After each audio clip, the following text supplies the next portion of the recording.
What's up YouTube? Today we're going over my Land Rover Defender and the top 5 things I love about the car. So let's get into it. Let's get into the first point on this list. First of all, it comes down to the driving zone. Everything is exactly where you need it to be.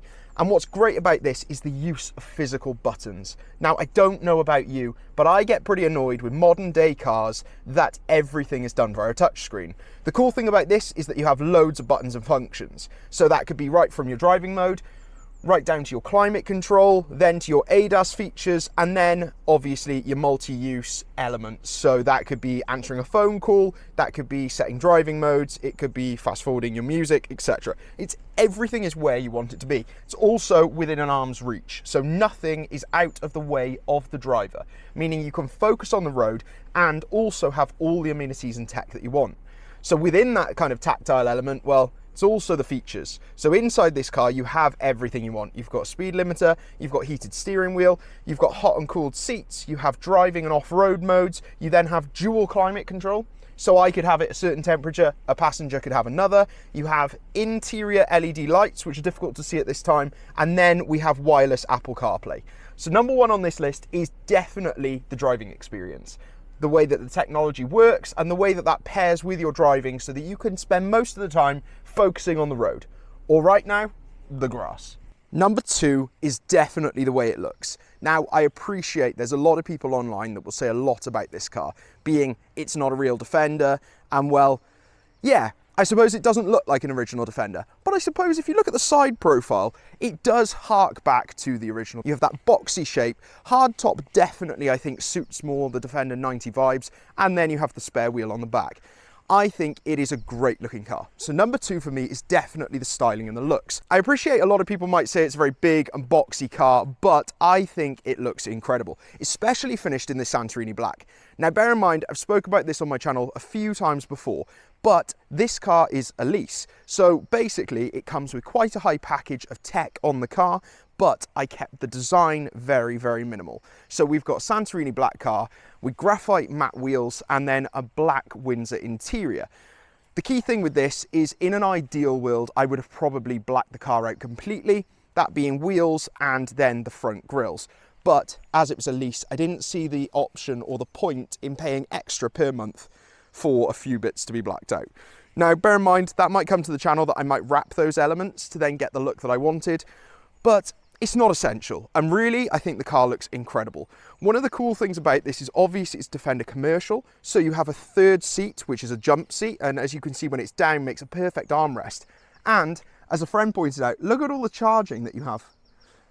Then moving round, you have the fact, obviously, that it's a very tactile and utilitarian vehicle. So in the back, it's divided by what you see there, creating a really cool cabin, almost like a commercial vehicle. Well, in fact, it is a commercial vehicle, and creating a really, really cool vehicle, which, much like the original Defender, feels very military-like, very cool and very, well, I hate to say it, a lot of people don't like it, but it's a very urban-looking vehicle. I know what you're thinking, it's a potted plant, but whilst I've got your attention, please, please, please subscribe to the journey and let's make this channel even better. So let's get back to the video. Number 3 is the space in the vehicle. So as you can see here, in the back, being a commercial, we have tons of space. What's cool about this is, unlike it being carpeted, it's actually all rubber matting. As well as that, we have the tactile sides, which do hold up pretty well, and then we have the divider in the back. Perfect for if you have dogs. The only issue is, my dog's over there and he ends up sitting shotgun with a seatbelt before anyone has a go.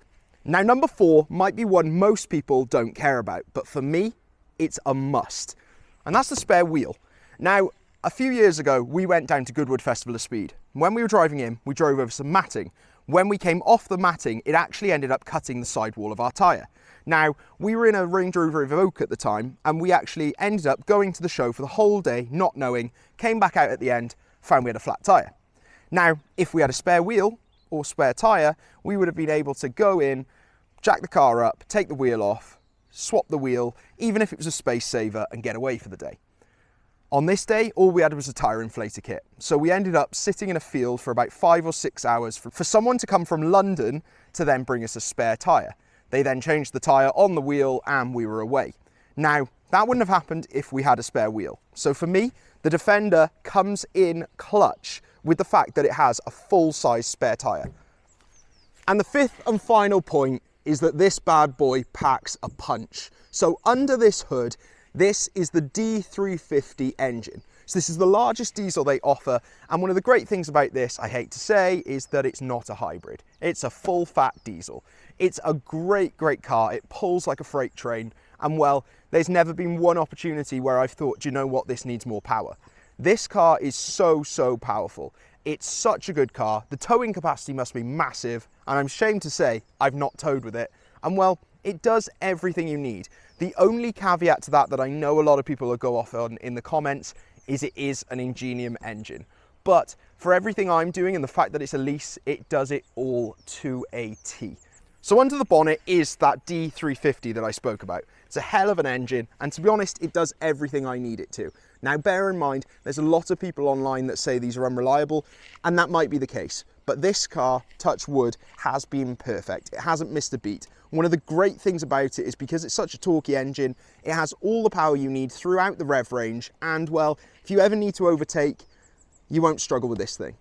The only thing you may struggle with is the width of the bloody thing. And well, if you want to find out more about that, subscribe to the channel, because the 5 things I hate will be coming soon. So that's the video. That was the top 5 things I love about my Land Rover Defender. Now, if you want to follow the journey, please like, please subscribe. I'll see you in the next video. Bye-bye.